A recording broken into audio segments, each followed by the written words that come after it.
Good morning! It's break time. Kumusta po kayo? Dalangin ko po na sa tuwinang makakatagpo kayo ng video na ito, kayo pong lahat ay nasa mabuting kalalagayan, malulusog at malayo sa anumang kapahamakan. Ngayon po ay September 19, 2021 at ang mabuting balita po natin ay mula kay Mark chapter 9 verses 30 to 37. At sinasabi pong, pag-alis nila roon, nagdaan sila sa Galilea.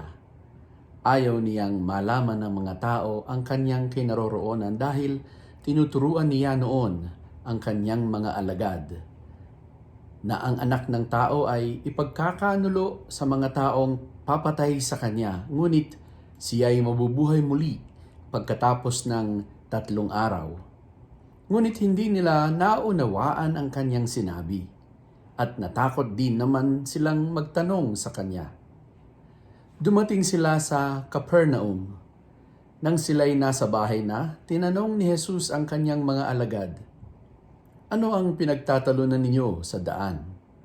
Hindi sila makasagot sapagkat ang pinagtatalunan nila'y kung sino sa kanila ang pinakadakila.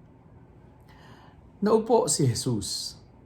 Tinawag ang 12 at sinabi sa kanila, ang sino mang nagnanais maging una ay dapat maging huli sa lahat at maging lingkod ng lahat. Tinawag niya ang isang bata at pinatayo sa gitna nila. Pagkatapos, kinalong niya ito at sinabi sa kanyang mga alagad, ang sino mang tumatanggap sa isang batang tulad nito alang-alang sa aking pangalan, ay ako ang tinatanggap. At ang sino mang tumatanggap sa akin, ay hindi lamang ako ang kanyang tinatanggap, kundi pati na rin ang nagsugo sa akin. Ngayon po ay ika-25 linggo sa karaniwang panahon. At ang magandang balita po natin ay ang kadakilaan ng isang tao ay nasa kakayanang tanggapin ng buong puso ang kalooban ng Diyos para sa kanyang sarili. Sinabi sa atin sa tala ni Mark na matapos magbagong anyo si Jesus sa bundok ng Tabor, sila ay dumaan sa Galilea at nagtungo sa Capernaum. Sa mga sandaling iyon ng kanilang paglalakbay ay pangalawang beses na ipinahayag ni Jesus sa kanyang mga alagad ang magaganap, na ang anak ng tao ay ipagkakanulo sa mga taong papatay sa kanya, ngunit siya ay mabubuhay muli pagkatapos ng 3 araw. Pangalawang beses po nasabi ni Jesus ito sa kanyang mga alagad. Partikular na binanggit ni Mark sa pagkakataong ito na hindi nila nauunawaan ang itinuturong ito ni Jesus. Hindi rin sila makapagtanong ng maigi, gawa ng may takot na namamayani sa kanila. Subalit sa kabila ng kanilang nadaramang pagkatakot at hindi pagkaunawa sa itinuro ni Jesus ay pinag-usapan nilang ng palihim kung sino sa kanilang mga malalapit na tagasunod ni Jesus ang magiging pinakadakila. Na kapag nangyari na ang sinasabi ni Jesus na Oo, mamamatay nga daw siya eh. Pero mabubuhay siyang muli sa ikatlong araw. Sa wari ay matingkad sa kanilang pag-asa ang pagkakaroon ng kapangyarihan at katungkulan sa nalalapit na pagtatagumpay ni Jesus sa kanilang pagpunta sa Jerusalem. Dito, maintindihan natin na buhay sa kanilang guni-guni ang pagkaunawa sa isang politikal na Mesiyas. Na kapag nagtagumpay na si Jesus bilang ang Mesiyas at naluklok na siya bilang hari ng Israel, abay siyempre, cabinet members silang lahat. Kaya naman, nang dumating na sila sa Capernaum, sila ay tinanong ni Jesus, "Ano ang pinagtatalunan ninyo sa daan?" Hala, ay buking, walang umimik, walang makasagot. Huli, pero di kulong. Batid ni Jesus ang kanilang pinagtatalunan at ang kanilang maling pagkaunawa sa itinuro ni Jesus. Ngunit sa halip na sila ay pagalitan at kaltukan, sinabi niya sa kanila na ang sinumang nagnanais maging una ay dapat maging huli sa lahat at maging lingkod ng lahat. At upang bigyang kaliwanagan ang kanyang sinabi, upang kanila na itong maunawaang maigi, ay tinawag niya ang isang bata at pinatayo sa gitna nila. Pagkatapos, kinalong niya ito at sinabi sa kanyang mga alagad, "Ang sinumang tumatanggap sa isang batang katulad nito, alang-alang sa aking pangalan, ay ako ang tinatanggap. At ang sinumang tumatanggap sa akin, ay hindi lamang ako ang kanyang tinatanggap, kundi pati na rin ang nagsugo sa akin." Pagtanggap. Hirap tanggapin. Mamatay pa rin pala tayong lahat sa kabila ng siyensya, ng medisina, ng kakayanang magbayad, ng mahuhusay na doktor. Mamamatay din pala tayong lahat. Pagtanggap.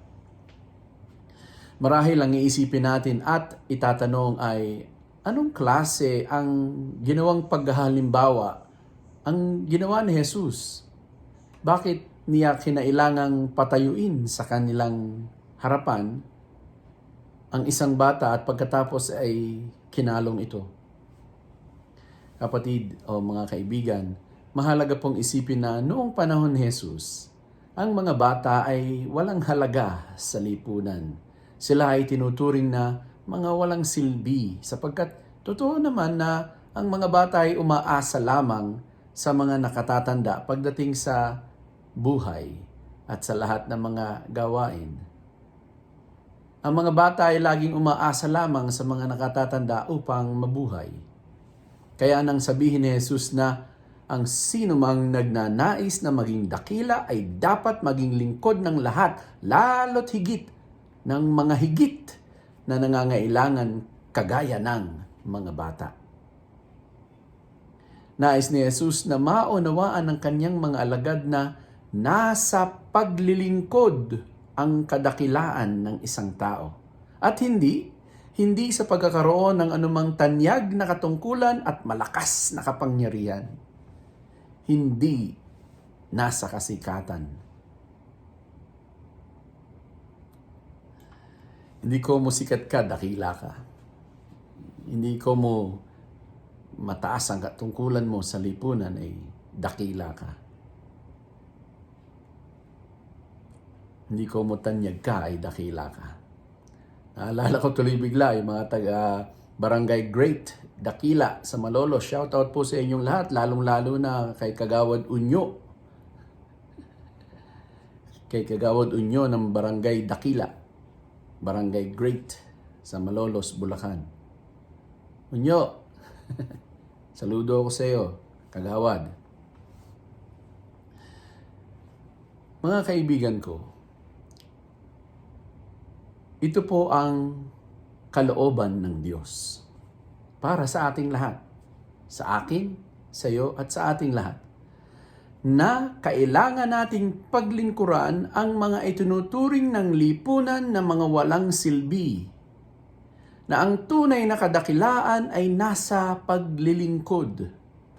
Sa paglilingkod na walang pinipili at higit sa lahat ay nakatuon sa mga higit na nangangailangan. Bakit? Sapagkat ito ang kalooban ng Diyos. Ang karaniwan kasing kalooban nating mga tao ay ang magkaroon ng magandang buhay. At ang kagandahan ng buhay ay laging nakabase sa taas ng katungkulan, lawak ng kapangyarihan, dami ng kayamanan at mga ari-arian.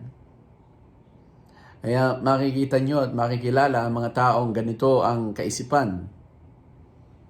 Magiging maganda ang buhay, kaya papasok sa politika. Naku, ang dami yan. At pagka nandun na, may posisyon ng mataas, katungkulang mataas, may lawak ang kapangyarihan, dumadami ang kayamanan at mga ari-arian. Ito yung karaniwang kaisipan nating mga tao. Gusto natin maging maganda ang buhay at ang kagandahan ng buhay nakabase sa taas ng karunungan, katungkulan, lawak ng kapangyarihan at dami ng kayamanan at mga ari-arian. At hindi kailanman ang makapaglingkod ng taos sa puso sa mga kapos sa buhay at mga totoong nangangailangan. Ang mga tinutulungan lang pinipili. No? Kaya nga di po ba, kapag may handaan sa bahay, ang mga laging iniimbita ay ang mga kapamilya at mga kaibigan lamang, kakilala? Kaibigan, tandaan natin na si Jesus mismo sa kanyang pagparito ay mayroong preferential option for the poor. Yung mga may sakit, mga walang makain, mga tinakwil ng lipunan at mga makasalanan, sila ang lahat ang pinaglingkuran ni Jesus. Sila ang tuwirang pinaglingkuran ni Jesus. Silang sa mata ng lipunan ay mga walang kwenta, ay siyang kinupkop ng Diyos at itinaas ang kalalagayan sa lipunan.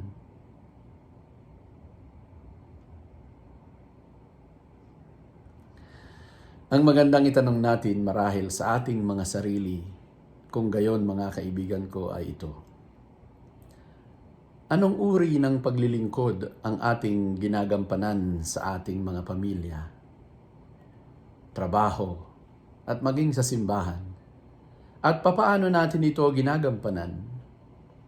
Kagaya ka rin ba ng mga tagasunod ni Jesus sa mabuting balita ngayon na nagnanais na maging dakila at laging nag-aasam ng mataas na katungkulan at kapangyarihan?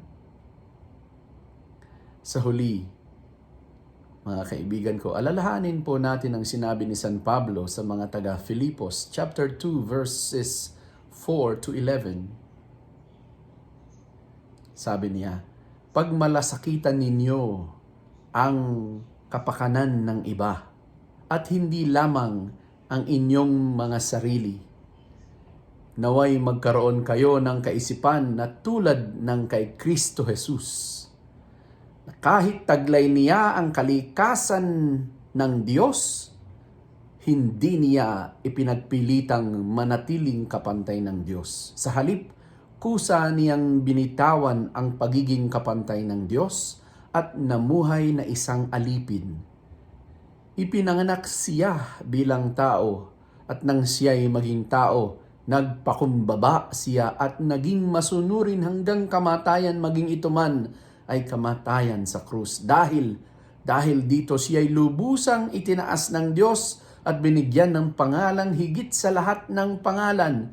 Sa gayon, sa pangalan ni Jesus ay luluhod at magpupuri ang lahat ng nasa langit, nasa lupa at nasa ilalim ng lupa, at ang lahat ay magpapahayag na si Hesus Kristo ay Panginoon sa ikaluluwalhati ng Diyos Ama. Kaya, mga kaibigan ko, nasa paglilingkod ang kadakilaan. Hindi sa pagnanais na magtamasa, magkamit ng posisyon, ng kapangyarihan, at ng kayamanan. Pasalamat tayo sa Diyos dahil ang halimbawang ipinakita ng Diyos ay ang halimbawa ng mababang loob na naglilingkod. At ito rin ang buhay na dapat nating ipamuhay sa araw-araw. Sa ating mga tahanan, sa lipunang ginagalawan natin, sa simbahang pinupuntahan natin. At kapag ito'y naging ganap, ay magiging ganap ang buhay ng lahat. Hindi lang ng mga may katungkulan, kayamanan at kapangyarihan, kundi maging ng mga dukha sa lipunan. Pagpalain nawa tayo ng Diyos. Ipagadya sa lahat ng mga masasama at ihatid sa buhay na walang hanggan. Amen. Peace!